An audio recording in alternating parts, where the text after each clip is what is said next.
You may already know the principle of extreme ownership. But let's be honest, the moment a project starts going off track, your first instinct is often to look for the person who screwed up. Your boss keeps changing direction. Your team lacks initiative. Company processes slow you down.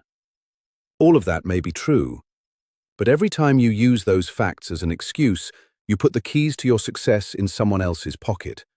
And that is not being realistic. It is surrender. A manager who keeps saying, "It's not my fault," is a manager heading straight into the wall.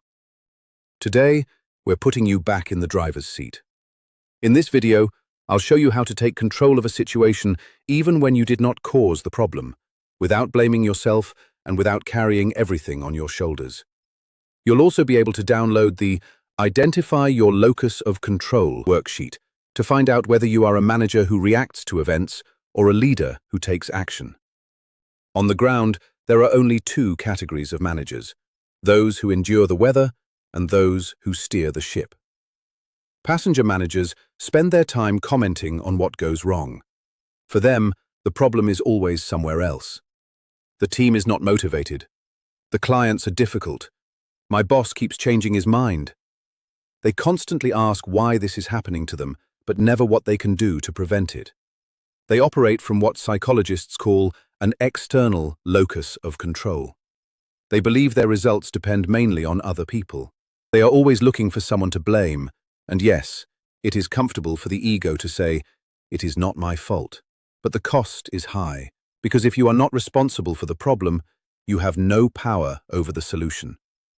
You become a frustrated spectator, waiting for circumstances to change. This is the direct path to stress and exhaustion, and this is why some managers burn out very early in their career. Not because of workload, but because of this positioning. Now consider the second type, pilot managers. They face the same storms, the same budget pressure, the same imperfect teams, the same constraints, but they move forward. What makes the difference? It is not talent, it is not luck. It is a fundamental mental setting. They operate from an internal locus of control. They do not ask, "Why is the world against me?" But they ask, "What is my share of responsibility in this situation? What is my best option to act right now?" That mental shift makes them clear, effective, and calm, even in chaos.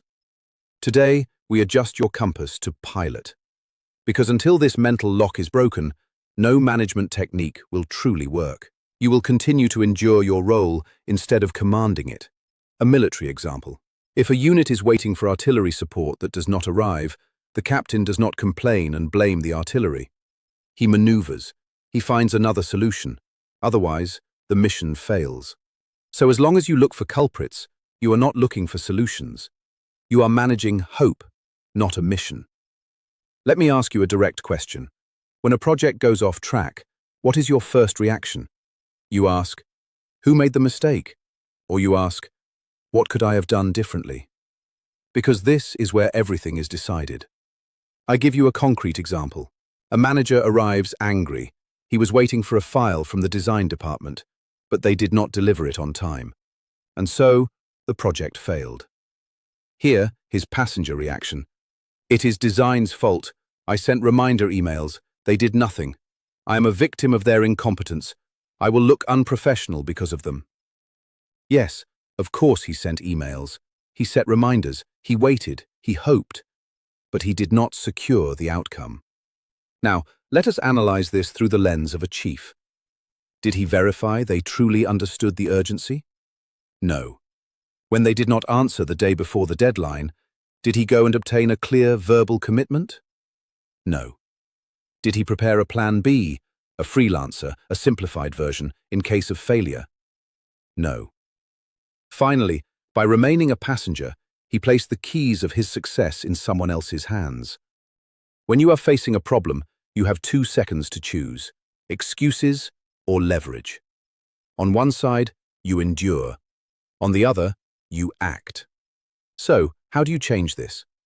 It starts with something very small: your vocabulary.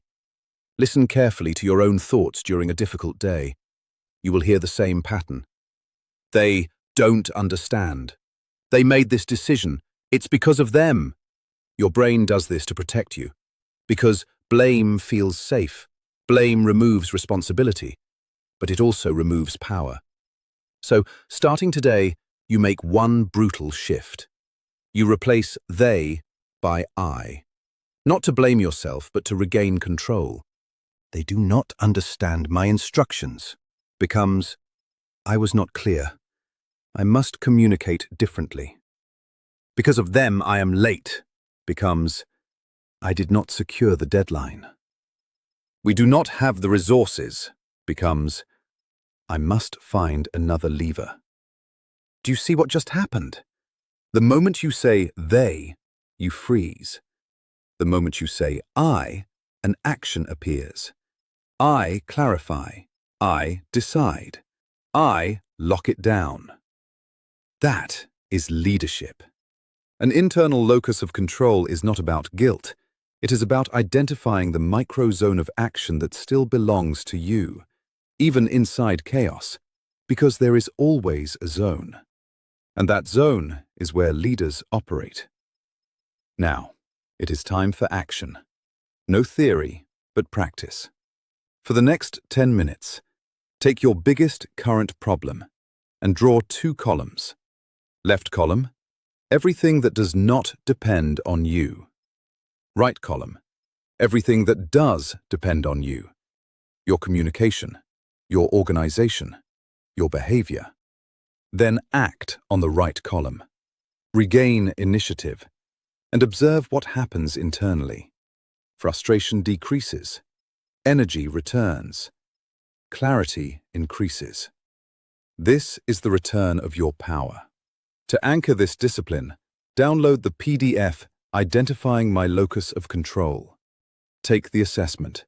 Discover whether you naturally operate as a passenger or as a pilot, and identify the 3 situations where you tend to give away control. Renouncing fatalism is not denying difficulty. It is choosing to act on the only element you truly control, your action. That is how one becomes a chief. It is your turn to lead.